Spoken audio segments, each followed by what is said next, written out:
Hello friends, आज जो मैं वीडियो लेकर आई हूँ, आज की वीडियो में हम बात करेंगे आईटी ट्रेड के इलेक्ट्रीशियन के कोर्स के बारे में। ये जो इलेक्ट्रीशियन का कोर्स है, इनकी कनाडा में कितनी डिमांड है, वहाँ पर आपको क्या क्या काम करना आना चाहिए, सैलरी पैकेज क्या मिलेगा और कैसे वहाँ जाकर आप सेटल हो सकते हैं, ये सारी बातें आज हम इस वीडियो में करने जा रहे हैं। आज की वीडियो है इलेक्ट्रीशियन ट्रेड वाले स्टूडेंट्स के लिए, जिन्होंने आईटी ट्रेड का कोर्स किया हुआ है। सबसे पहले आपको बता दूं कि कनाडा में इलेक्ट्रीशियन के कोर्स को जिन्होंने इलेक्ट्रीशियन ट्रेड का कोर्स किया हुआ है, उनको रेगुलेटेड ट्रेड बोला जाता है।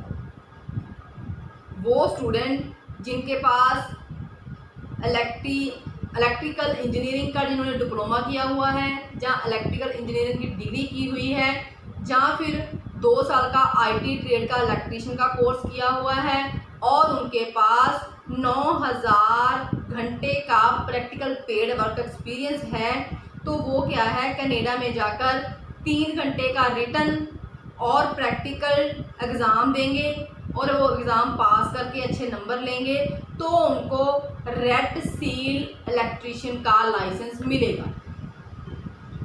जो बच्चे रेड सील का एग्ज़ाम अभी पास नहीं करेंगे, जो फ्रेशर वहाँ पर गए हैं, तो वहाँ पर वो एज अ ट्रेनी ही काम करेंगे, तो उनको सैलरी पैकेज अभी कम मिलेगा। अगर आप रेड सील एग्ज़ाम पास कर लेते हो तो आपको सैलरी पैकेज अच्छा मिलना स्टार्ट हो जाएगा। जहाँ पर ये बताना भी ज़रूरी है कि कनाडा में इलेक्ट्रिसिटी से संबंधित सारे कानूनों की एक बुक बनी हुई है, जिसमें अलग अलग तरह के चैप्टर हैं। इसको कनेडियन इलेक्ट्रिकल कोड बुक कहा जाता है। जो भी इलेक्ट्रीशियन कनाडा में आता है, उसे एज अ ट्रेनी पहले काम करना पड़ता है। वो तब तक चलती बिजली की लाइनों के ऊपर काम नहीं कर सकता जब तक वो रेड सील का एग्ज़ाम पास नहीं कर लेता। उसे और इलेक्ट्रीशियन के अंडर काम करना पड़ता है एज अ ट्रेनी, तो उसका सैलरी पैकेज भी पहले थोड़ा कम रहता है। तो अगर आप अच्छा सैलरी पैकेज लेना चाहते हैं तो आपको कनाडा जाके पहले रेड सील का एग्ज़ाम पास करना पड़ेगा। और जो कनाडा में एज अ इंटरनेशनल स्टूडेंट जाते हैं और वहाँ परमानेंट रेजिडेंस जहाँ सिटीजनशिप हासिल कर लेते हैं, तो उनको इलेक्ट्रीशियन बनने के लिए 4 साल का अप्रेंटिसशिप प्रोग्राम होता है और रेड सील का एग्ज़ाम पास करने के बाद उनकी जो क्वालिफिकेशन होती है वो डिप्लोमा इन इलेक्ट्रिकल इंजीनियर के बराबर कंसीडर की जाती है। हर साल 8 हफ्तों की ट्रेनिंग और 10 मंथ की उनकी प्रैक्टिकल ट्रेनिंग उनको मिलती है, जिसकी कि उनको सैलरी भी दी जाती है। और अब अगर हम एनुअल इनकम की बात करें, तो अगर आपने रेड सील एग्ज़ाम पास नहीं किया और आप एज अ ट्रेनी काम कर रहे हो फ्रेशर के तौर पर, तो आपका सैलरी पैकेज कम होगा। उसके बाद अगर आप रेड सील एग्ज़ाम पास कर लेते हो तो 40 घंटे प्रति हफ्ते काम करने के हिसाब से एक इलेक्ट्रीशियन की जो एनुअल इनकम है वो 40,000 कनेडियन डॉलर से लेकर 80,000 कनेडियन डॉलर तक हो सकती है 1 साल की। और अगर आप ओवर टाइम करते हो, जब प्राइवेट काम करते हो, जब सैटरडे संडे अच्छा काम कर लेते हो, आपकी प्रैक्टिकल नॉलेज अच्छी है, तो आपकी यही इनकम 1 साल की 1 लाख कनेडियन डॉलर तक पहुंच सकती है। तो ये आप पे डिपेंड करता है कि आप कैसा काम करते हो। उसके बाद आप मास्टर इलेक्ट्रीशियन और फील्ड सेफ्टी रिप्रेजेंटेटिव भी बन सकते हो, इससे भी आपकी अच्छी इनकम होगी। और अगर आपको मैं यहाँ पे बताऊँ कि अब के टाइम में जो ब्रिटिश कोलंबिया में कंस्ट्रक्शन इलेक्ट्रीशियन है वो $45 पर आवर के हिसाब से कमा रहा है, तो आप खुद अंदाज़ा लगा सकते हो कि वहाँ पर इलेक्ट्रीशियन की इनकम कितनी है। तो आपको यहाँ से हाथ से काम सीख के जाना ज़रूरी है। आपकी प्रैक्टिकल नॉलेज अच्छी होनी चाहिए ताकि वहाँ जाकर आप रेड सील एग्ज़ाम ईजिली पास कर सकें, तो ही आप अच्छा पैकेज जो सैलरी पैकेज है ले सकते हैं। अब मैं आपको बताने जा रही हूँ कि कनाडा में काम क्या क्या हो सकता है आपके लिए। सबसे पहले तो जैसे आपको पता होना चाहिए कि कनाडा में जितनी भी बिल्डिंग हैं वो मोस्टली लकड़ से बनी होती हैं या फिर कंक्रीट से उनको तैयार किया जाता है। बिल्डिंग 50-60 मंजिली होती हैं, तो उन सारी मंजिलों में जो बिजली की फिटिंग करनी है वो ध्यान से करनी पड़ती है, पूरी सेफ्टी को ध्यान में रख के। क्यों? क्योंकि वहाँ पर लकड़ का काम ज़्यादा हुआ है, अगर कभी शॉर्टेज हो जाता है तो किसी का नुकसान होने का डर रहता है।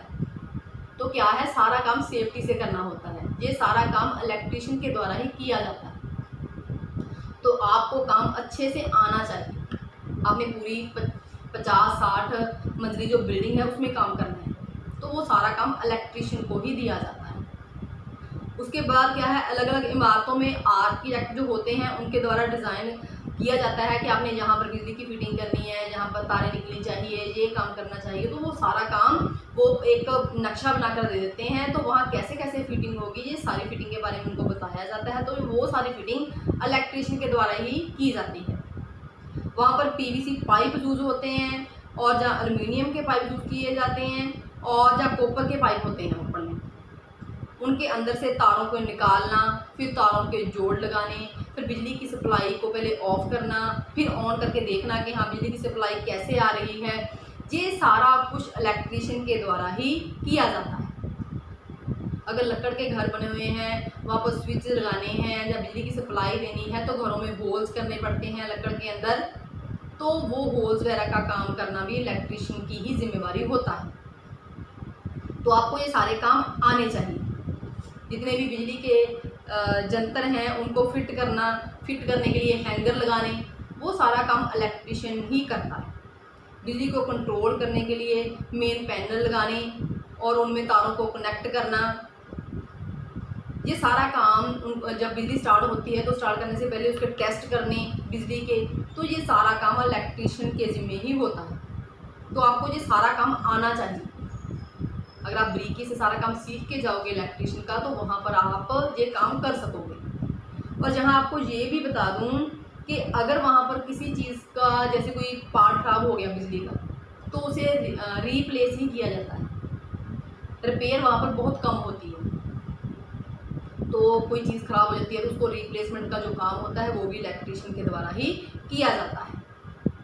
और इलेक्ट्रिशियन को बिजली के काम के साथ साथ अलार्म सिस्टम, जो फायर अलार्म सिस्टम होता है उसकी नॉलेज, इंटरनेट सिस्टम की नॉलेज, म्यूज़िक सिस्टम की नॉलेज, कम्युनिकेशन सिस्टम को ठीक करने की नॉलेज, टीवी सिग्नल डिस्ट्रीब्यूशन की नॉलेज, नर्सिस और डॉक्टर कॉलिंग सिस्टम के बारे में नॉलेज, और लिफ्ट ऑपरेटिंग सिस्टम के बारे में भी जानकारी दी जाती है। क्योंकि इन सारे सिस्टम के अंदर भी काम इलेक्ट्रिशियन को ही करना होता है।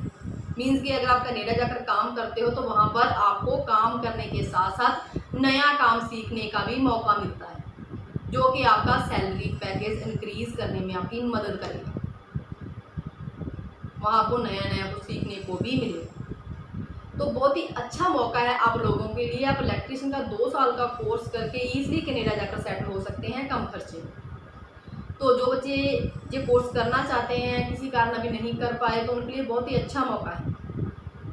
आप ये कोर्स में एडमिशन ले सकते हैं हमारी कैनेडियन आईटी पटियाला में आकर। एडमिशन ओपन हो चुकी है।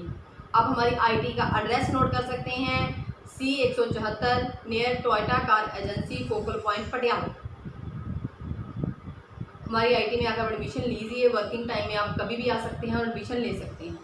अगर आप पटियाला से बाहर से हैं तो आप हमारे नंबर पे कॉन्टैक्ट कर सकते हैं 9815101148। इस नंबर पे कॉन्टैक्ट करके आप बातचीत कर सकते हैं और एडमिशन ले सकते हैं। और ज़्यादा अपडेशन लेने के लिए चैनल को सब्सक्राइब करें और वीडियो को लाइक और शेयर करें।